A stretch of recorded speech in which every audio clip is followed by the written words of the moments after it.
the state of Alaska's bird collection, and we serve as a research resource to scientists both in Alaska and elsewhere, in the US, Canada, and all over the world.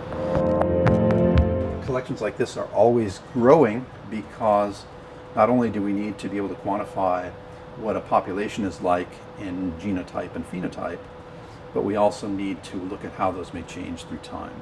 And we're particularly concerned about the speed with which Arctic climate is changing and the need to document this avifauna as it too changes through time, both in its distributions and in things like size, shape, and population genetics.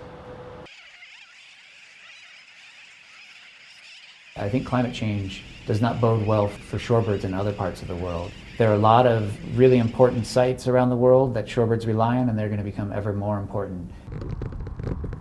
Where these birds spend the winter, at coastal sites around the world, there isn't a whole lot of room, for instance, for sea levels to rise. Those sea levels will rise, but a lot of those estuaries are diked off, or there's seawalls.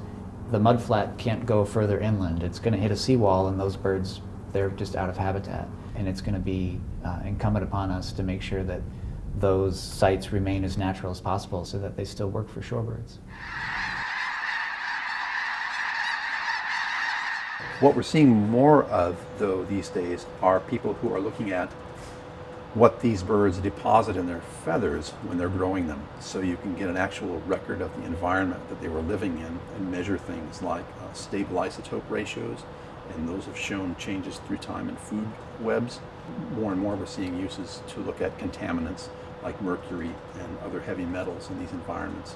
These specimens are proving to be far more useful to society than just I would perceive them as an ornithologist studying birds.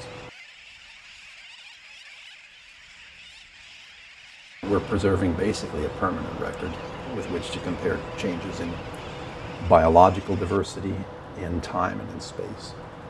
While forever is a big word, we do know that as long as we take good care of these things, they're literally good for centuries.